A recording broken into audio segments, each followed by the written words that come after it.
Thanks, Kevin. I'm pleased to be here this morning. Let me give you a little of my background, because I think this bill is really a wolf in sheep's clothing, as it were. It poses as this arcane technical bill, but it really isn't. I worked in the Senate for Ted Kennedy in the Labor and Human Resources Committee. I represented Al Gore in the 2000 election litigation, which we lost. So I don't come to this with a sort of political agenda. I know that the vast majority of bills that you all deal with every year are obviously constitutional, don't present any huge, great issues of what James Madison thought or what Thomas Jefferson thought. But this bill does. This bill changes 220 years of American patent law and really does violate the understandings that James Madison, Thomas Jefferson, John Marshall, who was the first great Chief Justice of the Supreme Court, all of them understood the patent system in a completely different way. And so this is quite a remarkable piece of legislation. So I would first like to talk about the constitutional issues, why I think it presents a serious constitutional question, and then I will talk a little bit about the innovation impacts and the job impacts that Kevin mentioned. The Constitution has a clause, the Intellectual Property Clause, Article 1, Section 8, Clause 8, which is both a grant of power to Congress and a limitation. It directs Congress to secure the patent rights for the inventors of discoveries. And so there are three key words in this clause. It is secure, inventor, and discovery. And from the beginning at the time of the framing of the Constitution, from the beginning of our republic, the word inventor has been understood to mean someone who creates something that did not yet exist. Basically, the first actual inventor, what we all think of as the inventor. We think of Larry Page inventing Google in his dorm room at Stanford. We think of Thomas Edison in the laboratory. That's exactly the way that Jefferson and Madison understood it too. And there also has to be a discovery. The discovery has to be something that didn't exist before. There can't be a second discovery. And what happens with this bill is it creates what is called a first inventor to file system, or really first to file system. The person who wins the race to the patent office gets the patent, the first filed application. Well, that person may or may not be the actual inventor, who may or may not have invented an actual discovery. And since the beginning of the Republic, we've had a first to invent system, where the person who can prove that he or she actually invented the discovery gets the patent. That's the settled understanding of the clause. The other term that I mentioned, the concept of securing rights, is also important here, because to the framers, patents came from the government, but they only recognized a right that already existed.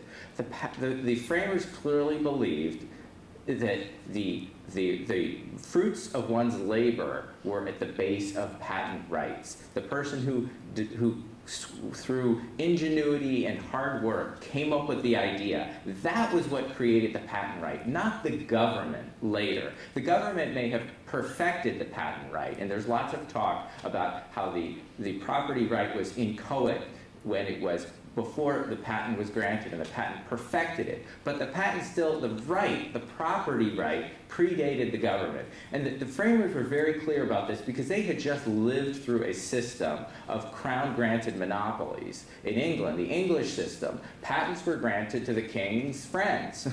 They were given out, they were a system of abuses. It's even in the Declaration. The point about the framers wanted to depart from this system of crown-granted monopolies. And so the notion in a first-to-file system that the patent right springs from the government, it's a privilege granted by the government can distribute it, it doesn't exist until the government says so.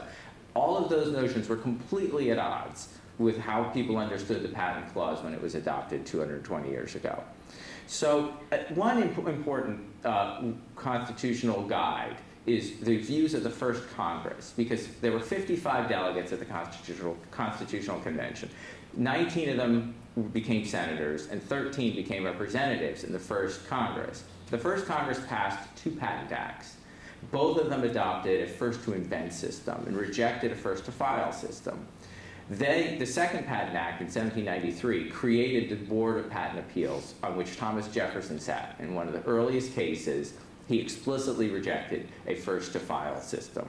So clearly the framers understood this system as a first-to-invent system, and it's worked for 220 years. And to overturn it would raise a very serious constitutional question. And I'm not alone in this. Really, the weight of scholarship, serious scholarship among patent experts and constitutional experts, is that the patent clause embodies a first-to-invent system. And that's the system we have, and that's the system that we need to keep. The second point I'd like to make is about jobs and innovation. Why would first-to-file, why would this change hurt American jobs and innovation? Well, really, there are 3 reasons I want to touch on. The first is that a first-to-file system is stacked against the small entrepreneurial innovators that have always been the basis of the American patent system. That for a small inventor, filing a patent application is an expensive proposition. It typically costs thousands of dollars of the company's money and hundreds of hours of the inventor's time. And a system that is based on first-to-file, a system that rewards the race to the patent office, will systematically discriminate against small inventors and will systematically benefit the large companies that Kevin was talking about. Another change the bill makes is related to this, which is it calls into question the 1-year grace period under current law. Today, a small company that comes up with an invention has a 1-year grace period to shop it around, basically, to investors, to venture capitalists, to people who might want to participate in financing the invention. And this is a critical time for a small company, because the idea, in order to refine the idea and develop the idea, the company will need money. And the company, under the current system, has a year to go to these venture capitalists, go to investors and say, this is our idea. We've got the prototype. We need help developing it, fine-tuning it. And over that year, through a process of back and forth, typically small inventors get the financing they need to develop a patent application. And that's how the system works. The current bill would abolish that. The current bill would eliminate the ability of small inventors to make public uses and to make these sort of offers to investors. It would really cripple the ability of small investors to get their patent applications in. Another thing the bill does is, in Section 18, it bestows a special benefit on financial institutions. It singles out patents covering financial services for a special challenge provision. To basically gives a third bite at the apple to any bank that would like to challenge a patent that it thinks is interfering with its business. There's no way to explain this except as a special interest grab. And in 2007, the same approach was taken, and it was defeated because the Congressional Budget Office said that to give such a benefit to a special interest group would amount to a taking of government property and would trigger an obligation of just compensation. The government would have to pay the holders of patents that were taken according to this provision.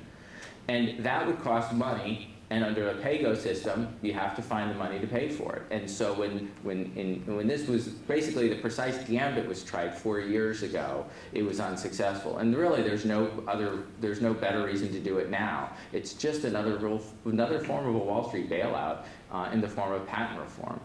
So for all those reasons, this bill, I think, is quite different from almost any that you see, and really deserves a very close look. And I encourage everyone to sign the letter that's been circulated. Thank you.